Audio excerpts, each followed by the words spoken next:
Dios los bendiga. En Sin Reservas por los Territorios, un programa que ahora en febrero cumple 5 años, vamos a hacer unos cortos muy interesantes acerca de los temas, desde luego, sociopolíticos de nuestro país. Entonces, les voy a apagar la luz y quiero que ustedes analicen muy detalladamente este video de Jerome Sanabria, una niña que definitivamente es brillante, la generación nueva, haciendo análisis de las pensiones. Entonces, todos los que me dicen, Adriana, pero es que mira, subieron el salario mínimo. Claro, por supuesto, pero miren la afectación colateral que tiene este incremento salarial, que para mi concepto es una berraquera que uno tenga más plata para poder gastar, pero ¿a qué costo? ¿A qué costo para mis hijos, para las nuevas generaciones, para la economía del país? Los pasivos del Estado, ¿cómo van a quedar dentro de unos poquitos años? Que lo voy a alcanzar a ver yo. Échele ojo. Vamos a apagar la luz. El set está en construcción, ¿no?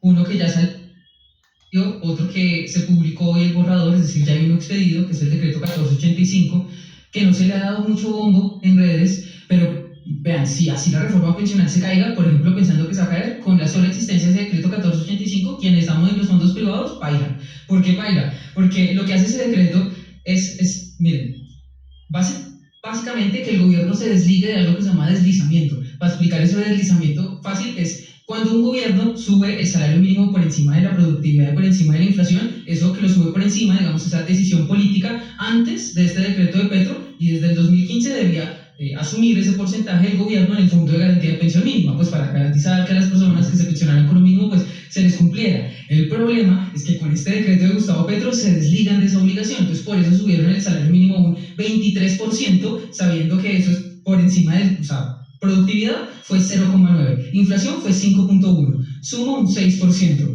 y subieron un 23%. O sea que esa diferencia de más de 15 puntos porcentuales que debía poner el gobierno para garantizar las pensiones mínimas ya no la va a poner. Okay. Y entonces, ¿qué termina pasando? Hace dos cosas muy graves. La primera, Daniel y Julio, la primera que hace esta cosa es que va a hacer que pensionarse sea más caro. Porque... Ahí para que le expliques a la gente que nos está viendo. ¿Cuánta plata se necesitaba hoy tener ahorrado un fondo privado para pensionarse y cuánta plata se necesita ahora? Bueno, en 2025 se necesitaban 370 millones. O sea, yo llegaba a ahorrar 370 millones y ya tenía mi pensión. Tenías mi pensión, el mínimo. El mínimo de forma vitalicia. Ok, listo. Si no tenías ese saldo, igual tranquilo que el fondo de garantía de pensión mínima le ponía plata. Okay. O sea, igual si iba a pensionarse y cumplía la semana. Ahora, con este decreto de Gustavo Petro, según los cálculos que salieron de NIF y de sus fondos, van a ser 600 millones los que se necesitan para pensionarse. Ojo, ya no 370, sino 600 millones para pensionarse con un mínimo. Y entonces ahí la gente va a empezar a decir, no, es que es culpa de los fondos privados, algo así. No, es culpa, uno, de que el gobierno subió el salario mínimo por encima de lo indicado, pues un 23%, y dos, que se desligó de poner esa plata adicional. Y a la larga lo que va a pasar es que ese fondo de garantía de pensión mínima pues va a tener que seguir poniendo los recursos, pero se va a agotar más rápido. Y si yo les hago una pregunta que me parece a mí muy fácil de contestar, pero para el gobierno tal vez no sea tan fácil, es ¿qué pasa cuando el fondo de garantía se agote? ¿Que tiene que entrar a responder quién? El Estado. Reforma tributaria. Exactamente. Y entonces el problemita que le están dejando al pobre presidente dentro de unos 15 o 20 años va a ser un pasivo pensional, una deuda así grande. Ya no, puede ser la que le toque.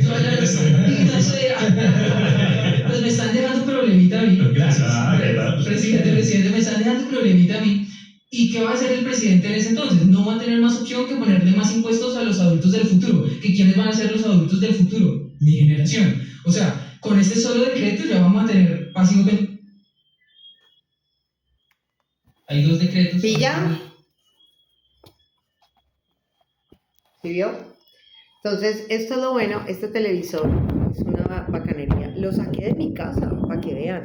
Lo saqué de mi casa y me lo traje aquí a mi otra parte de la casa para que les arda. Porque sí que les molesta que uno, les encanta que a uno le corten la luz, pero les molesta que uno vaya progresando con qué esfuerzo. Mire, es domingo, mi hija me dijo, vamos a comer, y le dije, no, voy a hacer programa. Porque yo no me canso, porque definitivamente esto es un tema de país en este momento. Entonces, pero este teléfono no se me queda quieto. Entonces, Temas importantes. El salario mínimo. El salario mínimo afecta colateralmente absolutamente todo. Le agradezco a la persona que de tantas perfiles también verdaderos me atacó en redes y hoy me llamó a pedirme disculpas y a decirme quiero resarcir eso. Y le dije, no, claro, por supuesto, disculpas aceptadas, ni más faltaba. Él me dijo, bueno, pero ¿a usted no le parece, Adriana, que este gobierno sí ha hecho algo? Mire que le ha devuelto las tierras a los campesinos. Y yo digo, sí, claro. Una entre 10, qué berraquera, ha llevado energía fotovoltaica a diferentes partes olvidadas del país, por supuesto. Pero si yo me pongo a ver el grueso de lo que tú prometes y solamente estás cumpliendo un 15-20%, estás sobreendeudando el Estado, estás inhabilitando a los muchachos a acceder a universidades públicas, privadas, fregando el ITETEX, tenés un gabinete que está señalado por corrupción. De repente Laura Sarabia sale y dice, no, momentico, es que yo no elegí esas hojas de vida y esas interventorías para las EPS se embolataron. Y todas esas cagaditas colateralmente afectan absolutamente su bolsillo, el mío y el de la economía a un corto plazo en este país. Tenaz el tema. Miren esta niña, lo interesante de sus exposiciones, datos de ANIF y de Asofondos, de que usted con 370 millones se pensionaba si cumplía las semanas y si no alcanzaba por X o Y a tener esa plata, pues el Estado le iba a cubrir con el Fondo de Garantías Pensionales ese excedente que le faltaba y le daban a usted una pensión equivalente a ese salario mínimo. Pero ahora necesitamos de 600 millones y ese decreto 1485 está en borrador y va en camino. Entonces, claro, qué casualidad que el presidente esté diciendo, hágame el favor los fondos de pensión, me traen la plata que tienen invertida en el extranjero, que les está produciendo mucha plata y me la ponen a producir aquí en Colombia. Mire que todo es un artífice a ver, ¿cómo se los expongo? Todo es planeado. Yo digo que Gustavo Petro de bobo no tiene nada. Es un hombre brillante, inteligente, que se pone a hablar de Dios, miren mi perfil, se pone a hablar de Jesús y de María Magdalena, ofendiendo claramente. Cuando usted ofende la fe y a los hijos de Dios, le cuento que el tema cambia. Ha perdido los réditos que quiera de esas personas que de pronto de alguna forma iban a votar por el gobierno del cambio y por el gobierno comunista que viene con Iván Cepeda, pero hoy no, porque si algo escucha la gente, no solo es el coach, sino el psicólogo o el amigo de la cantina, es al padre.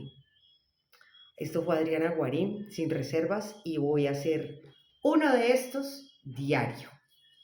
Sin filtro, ¿no? Acuérdense, Adriana Guarín sin filtro. Se me olvidaba. Los invito a que me sigan en redes. Entré a X, entonces para que vayan a X, estoy Adriana Rayalpizo Guarín en Instagram y TikTok, @Adriana Guarín, propone Guarín, en YouTube Adriana Guarín, en Facebook Adriana Guarín y por toda parte Adriana Guarín y ahí usted me va a ver. Entonces sígame, comparta si le parece y seguimos en la batalla y como dicen por ahí, firmes por la patria. Chao.